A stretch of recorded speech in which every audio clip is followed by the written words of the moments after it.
there were several countries that didn't have compounds, and now they're here winning medals in compound. Yes.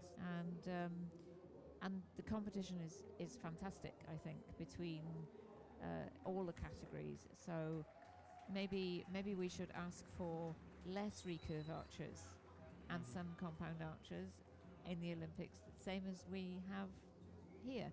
So you bring fewer archers to the competition in the first place, and make it harder to qualify, and then maybe you have more spots for compound medal. But I don't know. I really don't know. Estava conversando com Pippa Breton aqui da Grã-Bretanha a respeito do arco composto ser introduzido nos Jogos Olímpicos. Nós vemos o arco composto participando em categorias W1 e na aberta aqui dos Jogos Paralímpicos, mas ele não é permitido nos Jogos Olímpicos. E uma vez que a gente tem competições extensas, durante os Jogos foram mais de 7 dias de competição, incluindo aqui no caso a qualificatória, né? Para se colocar na mesma quantidade de arqueiros também no arco composto, teria que se dobrar a quantidade de dias de competição. Mas ela diz que assim, é um pouco difícil de prevermos ainda se um dia o arco composto pode ser introduzido nos Jogos Olímpicos. Agora nós temos arqueiros da Ásia, né, coreanos, chineses e japoneses atirando também nas categorias paralímpicas, então, e ainda ganhando medalhas ainda por cima. Então temos talvez grandes chances de ter um dia arco composto também nos Jogos Olímpicos. The teams we've got here, we've got United States against Spain, and some actually quite experienced archers, but the one archer who's out there who is more experienced than all of the rest is Jeff Fabry from America, and he's been a Paralympic medalist, he's been a world champion, he's been there in many places and done many things. In London, Jeff had a very exciting time, shall we say. He was in one of his early round matches and his bow broke. Wow. And he had forgotten his practice bow, his spare bow, he'd left it on the practice field. And so he left the field of play he was shooting against a Canadian archer, he left the Canadian archer, he went back to the practice field and picked up his spare bow. He missed an entire end because the Canadian shot, obviously there's no equipment failure time in a head-to-head. Rushed back with his spare bow, I think his physio pushing him very, very fast, got onto the shooting line and shot and won the match. Wow. Went on to win a medal. There was in W1 category as well? W1 category in London 2012, yes. So I think he's probably got 2 bows out there today. But is allowed? Is not allowed to the coach to bring the bow back for him? He must go to the practice field and pick the bow. Yes. Wow, it's mandatory. Yes, I think so. He left, so I think maybe the coach said to him, "It's your mistake, you fix it."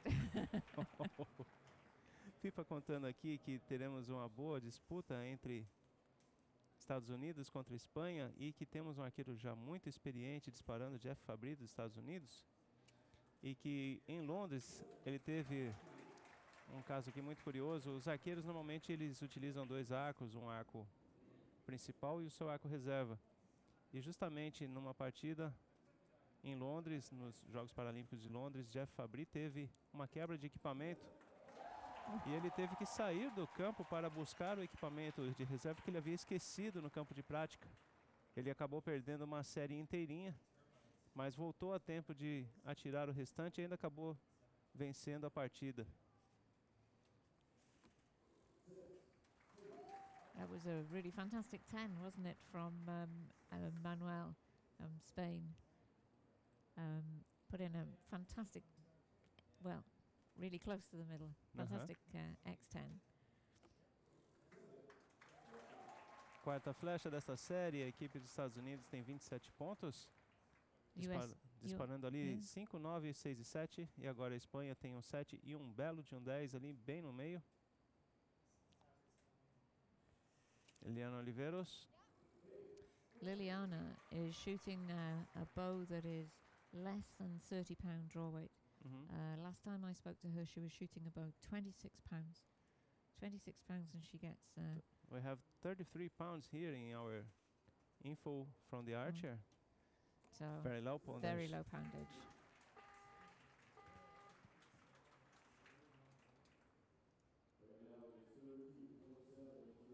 No, 23 pounds, not 33 pounds. 23. 23 pounds. Wow. Yes, 23 pounds, and she puts them in a group like that. Isn't that amazing? Yes. Liliana da Espanha atira com apenas 23 libras em seu equipamento.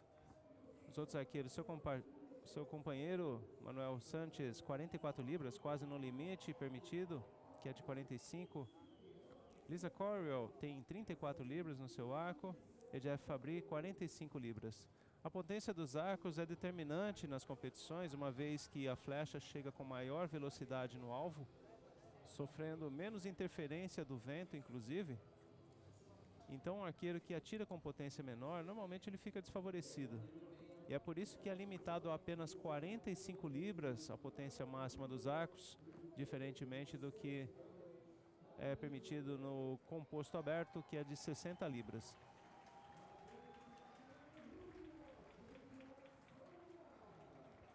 Liliana is one of the archers that uses an electric wheelchair rather than a manual wheelchair. And there's no difference in the rules for using electric or manual. It's the archer's choice. But she's just not strong enough to push a chair without a motor. Liliana é a única que está usando uma cadeira de rodas elétrica, enquanto os outros arqueiros, todos que apareceram no campo até hoje, no momento, utilizam cadeiras de rodas de empuxo manual. Muito provavelmente a deficiência física de Liliana não lhe permita empurrar a própria cadeira de rodas com as mãos pelas rodas. And Lisa has an assistant to help put her arrow on the string for her because she doesn't have very good control of her fingers. And so it's perfectly legal to have an assistant to load the bow. The assistant's not allowed to coach, not allowed to give you any information. They're only there to load the bow. And then when the signal has to go to shoot for the other archer to shoot their arrow, it's the assistant who has to raise their hand in the air and say. And this morning I saw that, but I suppose that he was coaching her. No, he's not allowed to coach not her. Right. Lisa, ela da equipe dos Estados Unidos, Lisa Corriel, ela tem um assistente para colocar as flechas no arco para ela, uma vez que ela aparentemente não tem controle nos dedos da mão direita, a mão que ela puxa a corda do arco. Mas esse assistente, ele não pode passar instruções para a arqueira, por isso que o treinador da equipe está mais atrás no boxe. E é ele também quem levanta o braço, passando a vez para o colega de equipe, Jeff Fabry. Então, ao invés de a arqueira mesmo levantar o braço após o disparo, assinalando que ela terminou de executar o seu tiro, é o seu assistente que faz isso. And we see very many pictures, of course, of Jeff Fabry, very famous pictures, because he pulls the bowstring back with by putting a tab between his teeth that's attached to the bow. Tab. Yes, and I think he's used all kinds of materials to make them out of, leather and dog leads. I think he favours, or a D-loop material, and you place the loop behind your back teeth or in between your back teeth, and then in order push out with your front arm in order to draw the bow, and then just open your mouth. We can't call this drawing the bow or pushing away the bow. Well, I think we still call it drawing the bow, even though we're pushing the bow away. People aqui comentando sobre o arqueiro Jeff Fabry, que é muito famoso por suas fotos, uma vez que ele, ao invés de puxar a corda com os braços, ele tem o braço direito dele foi amputado, então ele usa a boca para fazer a puxada, vamos dizer assim, da corda. Na verdade, ele morde uma correia que está presa à corda e empurra o arco em direção ao alvo para fazer o seu comprimento total de puxada. E ele deve relaxar a boca para soltar a corda para fazer o disparo.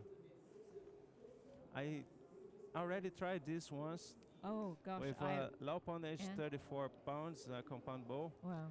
And I forgot to chill strongly the yes the chewing tab, and I almost broke my teeth.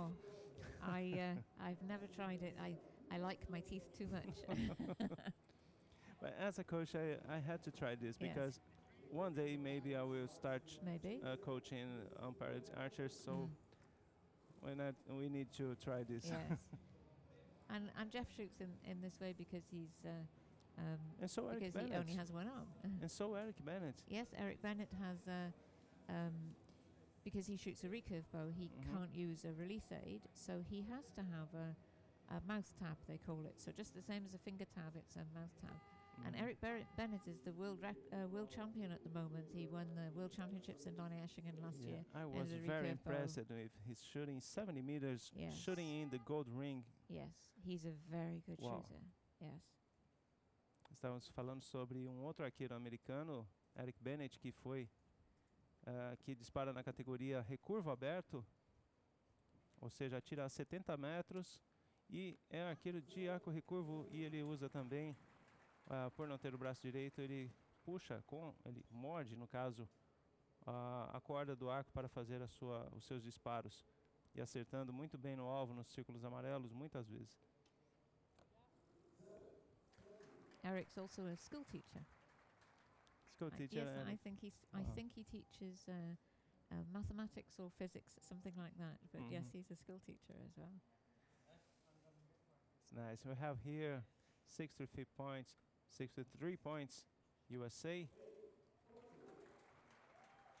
Jeff Fabry does a lot in America with the veterans program with wounded servicemen, where he teaches them archery. A equipe dos Estados Unidos tem 79 pontos, Espanha 69, 10 pontos de vantagem da equipe dos Estados Unidos.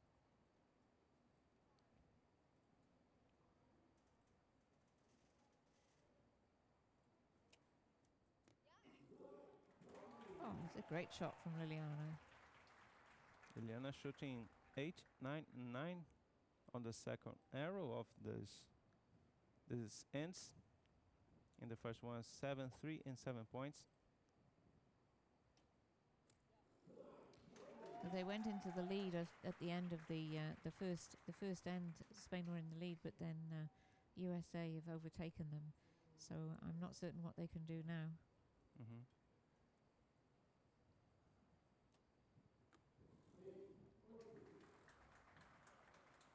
Well, one arrow less. USA has the same score, 87-87.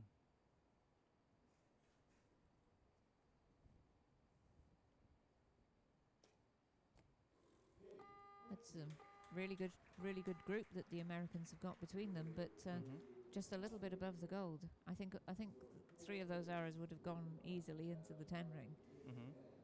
Bom agrupamento da equipe americana com 3 flechas muito próximas, atingindo o anel de 8 pontos acima do alvo. Se melhor colocadas essas flechas, poderiam estar causando ali uma diferença de pontuação muito maior.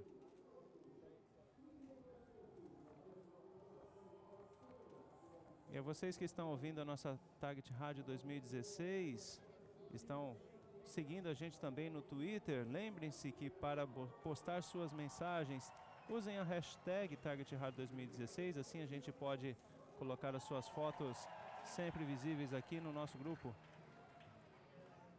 E lembrando também que a gente vai ter sorteio de alguns brindes, mas somente para aqueles que responderem perguntas que eu estiver fazendo aqui durante as nossas transmissões. Muito obrigado pela sua audiência. Aqui é Robervaldo Santos, ao lado da britânica Pippa Britton, que veio aqui para trazer comentários sobre o esporte do tiro com arco e a categoria W1. Pippa Britton é a representante da World Archery, a Federação Internacional de Tiro com Arco. Ela é uma para-atleta, 15 anos de seleção britânica, vários campeonatos mundiais e Jogos Paralímpicos. Ela também esteve presente nos Jogos de Beijing e de Londres.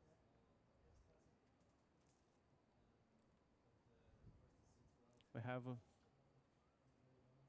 how many? 8 points lead? Yes. For the USA team. 95-87. On the right side on the target. I think Liliana's been a little bit right all the way through, and all of the archers have been high in the target. Mm-hmm.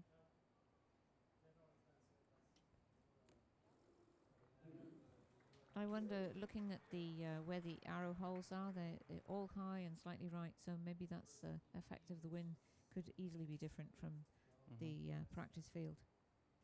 When the wind is strong against you in the opposite direction, maybe your bow will shake up and downwards. So you have this variation on the high of the shots. And of course, if you're shooting a very tiny poundage, then you only need somebody to breathe in the audience, and your arrow will miss the middle. Yes.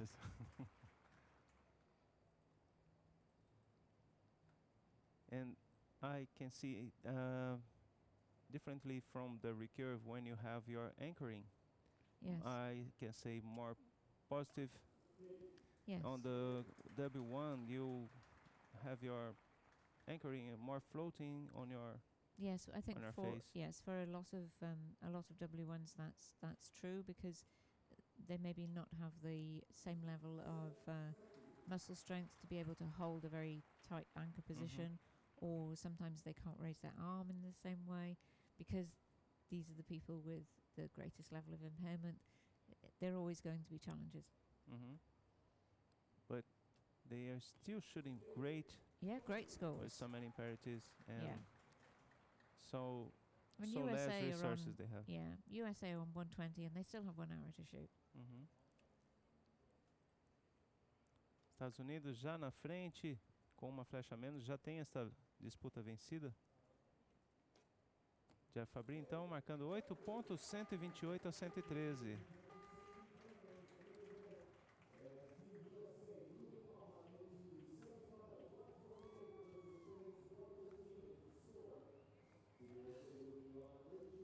E os nossos ouvintes, Mário Félix, grande abraço para vocês aí, obrigado pela sua audiência.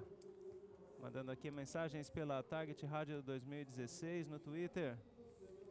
Também a Débora Andrade, muito obrigado pela sua audiência, obrigado por estar aí também apreciando as competições do tiro com arco aqui no Sambódromo.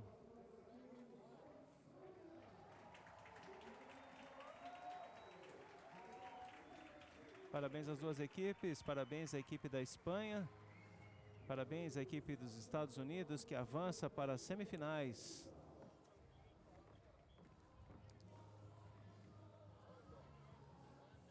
So we have an all-Asian match coming up next, because we have China and we have Korea. You never know the way the draw will work out. Yes. I think this will be another good match.